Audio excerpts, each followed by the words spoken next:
out here on the new ranch today. Here in a couple of days. Well, tomorrow the plan originally was to fertilize the field, and because it was saying that it was gonna rain. I had about a week of rain, and then all the rain is now gone, and so I'm not gonna fertilize the field. But I'm standing in a little patch right here where it's like you can tell that I have some grass.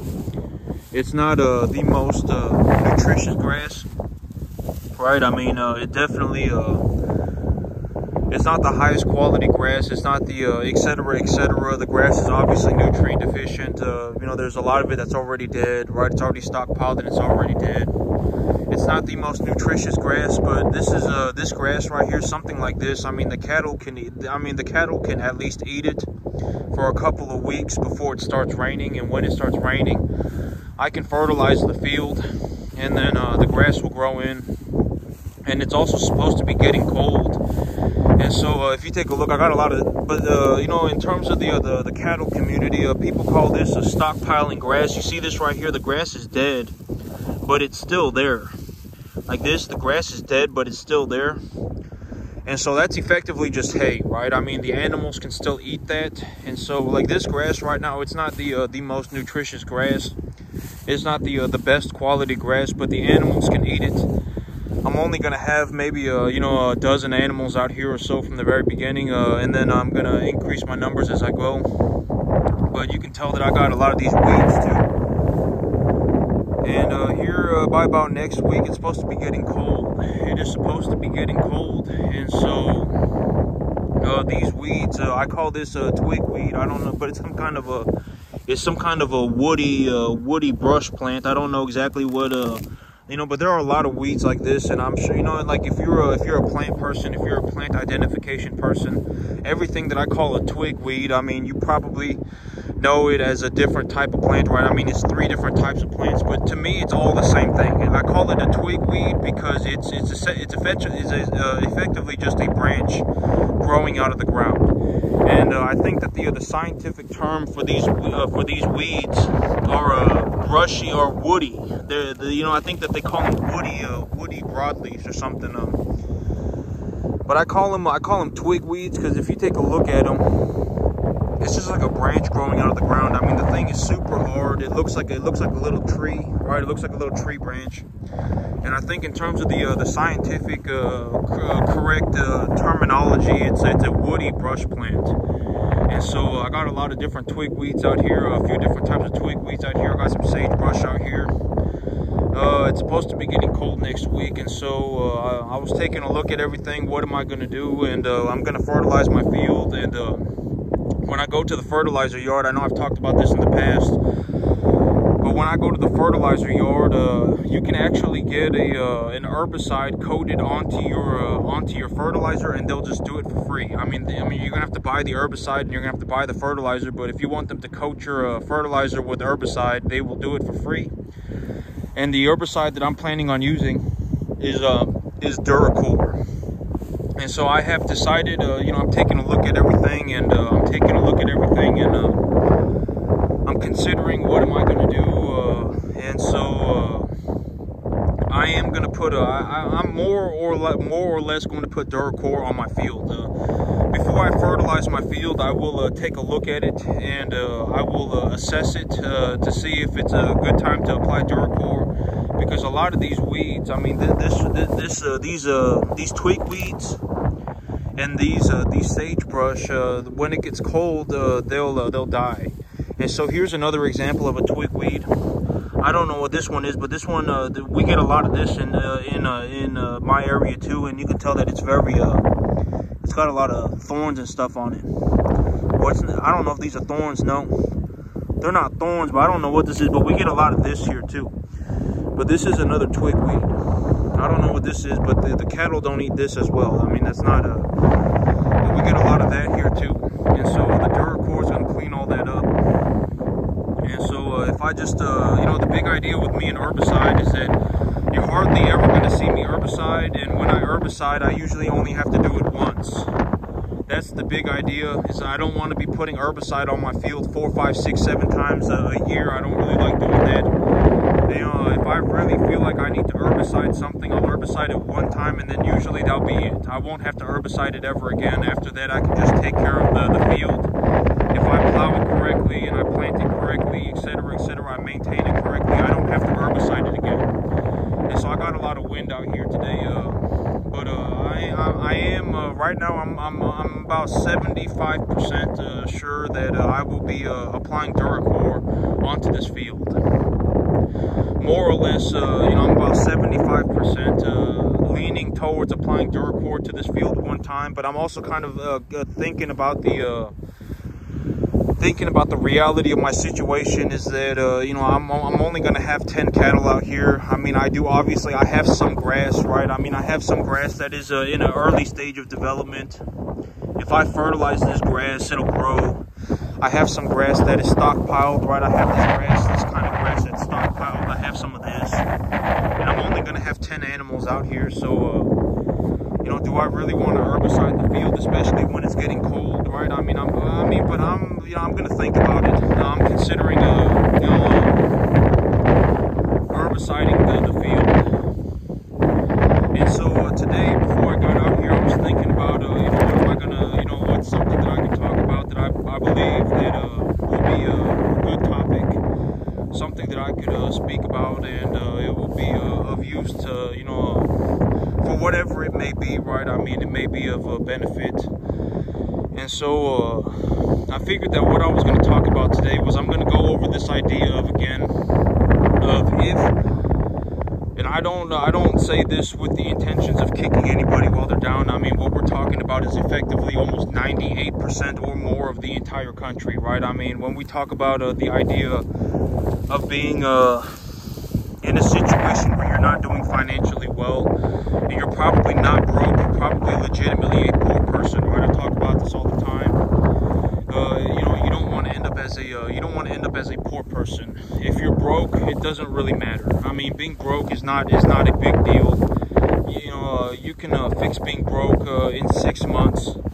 But if you're poor, it's probably a death sentence, and you really do not want to be a poor person. If you end up as a poor person, it's almost always a death sentence. All right, I can almost guarantee it. By the time it's happened, it's probably a guaranteed death sentence. And you don't want to end up as a poor person. And I give my perspective, because when I give my perspective, the whole idea of giving my perspective is that you get to see somebody who is very successful. And if you think about the rate at which this occurs, and you take a look at it in terms of a number, effectively what we're talking about is, if you want to find somebody like me who is capable like me in terms of a monetary standard and whatever it else may may entail, I mean, we're talking about a 0.00001% chance. All right, it's very, very, very low. So chances are I may be the only person that you have ever seen in your entire life that is effectively capable of living in this way, living in this manner. And so I'm going to talk about this with the idea of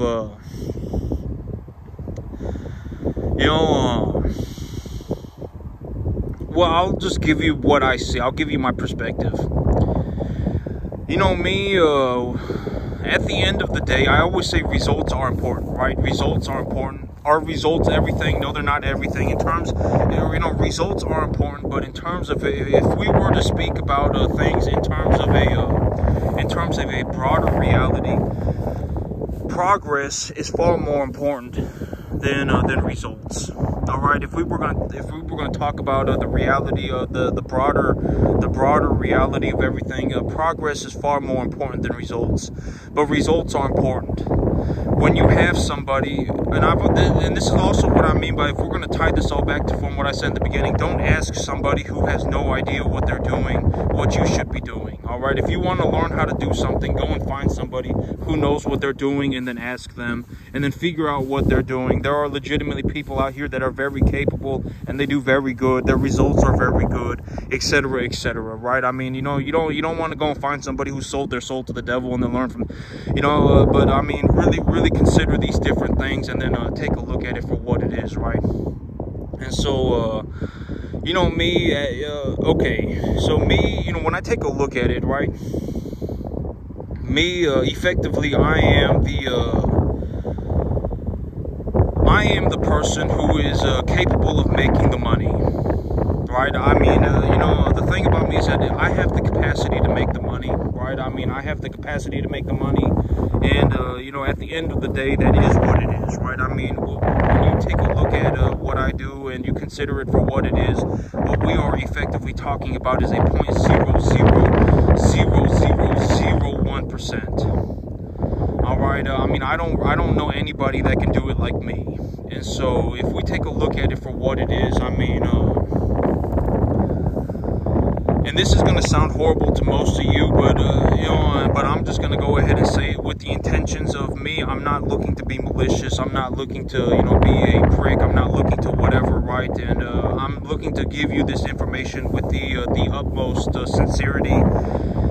You know, me, if I do business with somebody, all right, if I do business with somebody and everything is going good, but at any point in time, I have come to the conclusion, if I, for whatever reason, I think that this person is a prick, whatever reason it may be, at any point in time, let's say I'm doing business with somebody, right? I'm doing business with somebody and everything is going good, and then at any certain point of time, I think that this person is a prick, I will take my money and I will go somewhere else. All right, I mean, you know, when you have the money, you can do whatever you want. This is also something that, you know, not anything that you want. You shouldn't do anything that you want, you know. Well, I mean, if you found your peace with God and you've really thought about what you're going to do and you have a good plan and you're going to do something that is, you know, you're not going to go and manufacture drugs, or you're not going to go and whatever it may be, right? I mean, if you're going to go and you're going to buy yourself some farmland and you're going to run cattle and you're going to grow grass and you're going to do your due diligence and you're going to, you know, you're going to do honest work, and, you know, then you should be allowed to go and do that. And that's the whole idea of capitalism, right? You know, I've already talked about this with me. You know, if I wasn't born in America, there is no way that practically I could not have made it. I mean, if I was not born in America as an American citizen, I could not have done it. I mean, you know, capitalism to me is like a wonderful thing. I actually see money as a good thing, right? I don't manufacture drugs. I don't you know, I don't do anything like that, right? I run beef cattle, and, you know, I make my peace with God. I don't ask for the opinions of man, you know, and etc., etc. The list goes on, right? All these different things. And, you know, because me, it's like, you know, but me, it's like, you know, when I do business, you know, when I do business, I'll be doing business, right? And if at any, you know, and everything will be going good, but at any point in time, if I think that I'm dealing with a prick, I will just take my money and go somewhere else. The money is just as good anywhere else, right? I mean, I can effectively buy any piece of land with this amount of money. I mean, effectively any piece of land, right? And so it doesn't have to be this one, or, you know, it's not even just land. All right, it's whatever else it may be. If we're going to talk about business, the money is the money. All right, and so I can effectively just take my money and go somewhere else if I need to. Right, and that's the idea of business. And this is also, you know, when it comes to money, and I talk about this all the time. You know, you don't want to go and you know, you don't want to sell your soul to the devil to make money. All right, you don't want to be a prick to make money. I mean, you know, if you do honest work and you do a good job, and, you know, then and you've made your peace with God, and, you know, and you really thought about what you're doing, and et cetera, and everything just kind of, you know, it's you know, it just, you know, and you know, you're not stealing money from nobody, and, you know, you're doing an honest job, and you've really thought about what you're gonna do, and all of that good stuff, then go for it, right? I mean, that's the whole idea. I mean, you know, and then you can go and make your money, but that's how I see it. That's one of the big benefits of being able to make money, is that, you know, it's like if you're in a situation where you think, like, let's say you're going to go and do business with somebody, and, you know, and like me, I have the capacity to make money anywhere that I go. Anywhere. I mean, anywhere that I go, I can just effectively start myself a farm, I can start myself a business, and I can just make myself money, right? I can go anywhere and just make money. My money is just as good anywhere else as it is here. And I have the capacity to make the money. that's the thing about me, is that I can make a drastic amount of money, right? And so, you know, to me, it doesn't matter. It, like me, when I do business, and I know that this for most, and I've already talked about this, but if, you know, like if we're going to talk about a reality sense, I mean, if you're a poor person, you see things as a poor person. And I know that that sounds horrible, but I mean, you have to understand that if you are a poor person, you will see things as a poor person. But if you are not a poor person, if you're a broke person, you will see things as a broke person. If you are a rich person, you will see things as a rich person. And rich people actually, there are a lot of rich people who actually push themselves to have a broke mindset. You can actually find this, you'll find this a lot in rich people. There will be a lot of rich people who push themselves to have a broke mindset. They're not having a poor mindset, they're having a broke mindset. You know, I should get back after it. I should do what I know how to do, and I should go and make my money doing what I know. There are a lot of rich people who actively strive to have a broke mindset. And I've already said that broke and poor are two completely separate things. I mean, you don't want to be poor. If you're broke, that's fine. You can fix that in 6 months. But if you're poor, you're probably going to die like that. All right, and so, you don't want to be in this, because my money is just as good anywhere as it is here. And me as an individual, I actually have the capacity to make this money.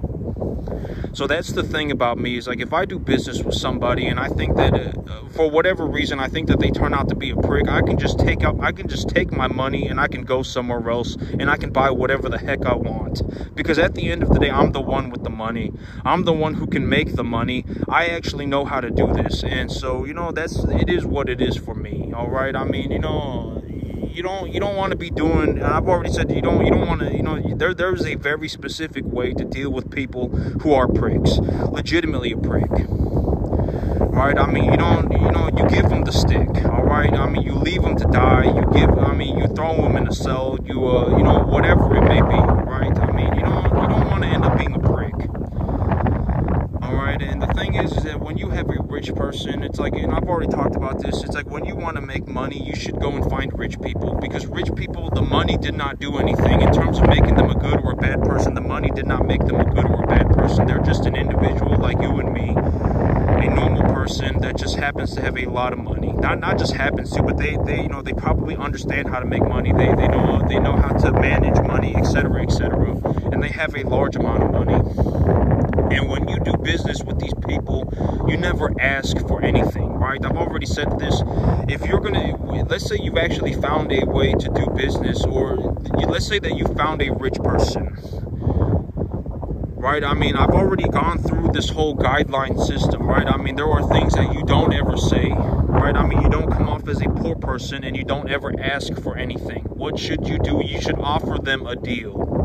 Right, offer them a deal, and really think about your deal, all right? Because at the end of the day, like, if you offer your deal to me, you have to understand that 99.99999, it's almost 0% of the entire population of the earth has enough money to offer me anything in terms of a monetary standard. Almost nobody has. I mean, and it's like, and even if you do have whatever, I mean, it's of irrelevance to me, because to me, in reality, I already make enough money to do whatever the heck I want, right? I mean, I want to run cattle, I'll put cattle on this field. It don't matter to me. I can make my own money. It doesn't matter to me, all right? I mean, keep your BS to yourself. Don't offer me money. If you're going to offer me a deal, then you can offer me a deal, right? I mean, I talked about the old man, right? The old man gave me the most reasonable deal that I've ever heard.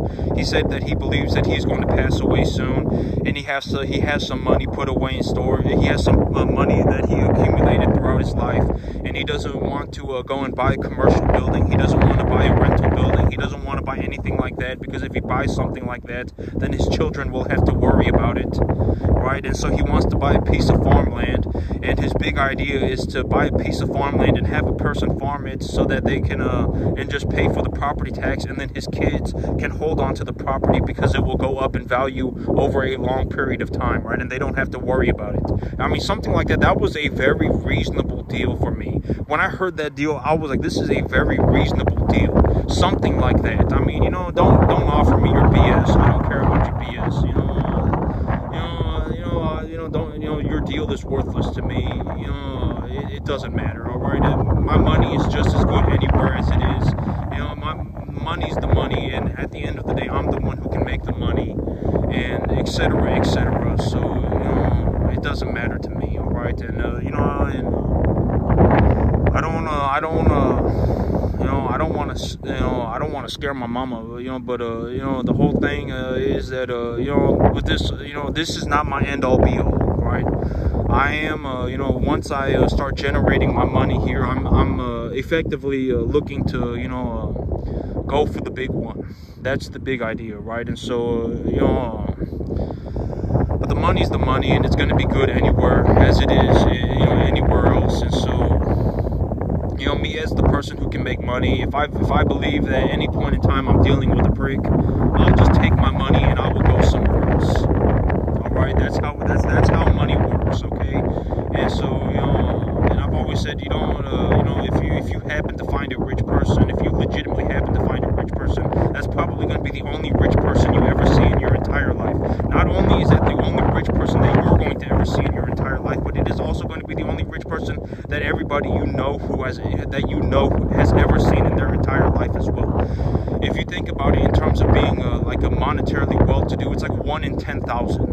All right, if we're talking about 1 in 10,000, and let's say that the average person knows 10 people, how many people do you have to know that know people that know people that know people that know people until you actually have 10,000 people? I mean, it might be everyone that you know, that everyone that they know, and everyone that they know. Effectively, you're never going to find a rich person ever. I mean, it's very rare, and that's one of the most you know, things. One of the most beneficial things about something like YouTube is that you can actually go around and you can actually specifically look for rich people, and you can surround yourself with rich people, and you know, and if you you know, find a rich person that you think is a halfway decent person. Don't find a rich person that sold their soul to the devil, manufacturing drugs, you know, stealing, you know, kidnapping children.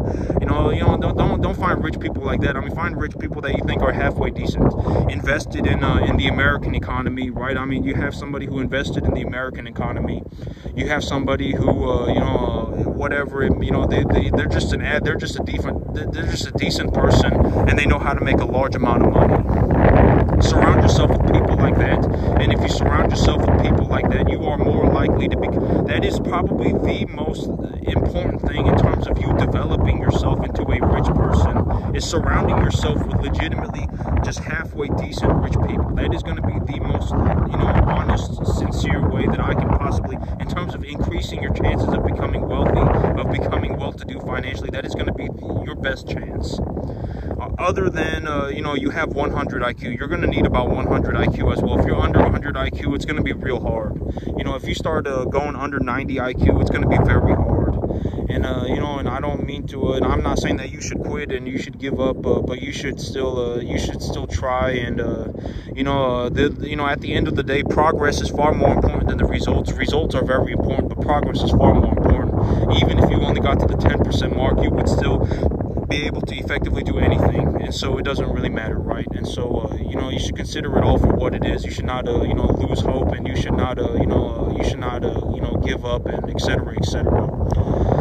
But I do have a problem in the back corner of the fence. A big tree fell on the fence over there and knocked out the top line of the fence, and so I'm gonna have to put in a couple of T-posts and pull that fence tight, and then I'll be able to get the animals out here and start putting cattle on this field. And so you know, I'm gonna call it a day on this one. YouTube, y'all have a good one.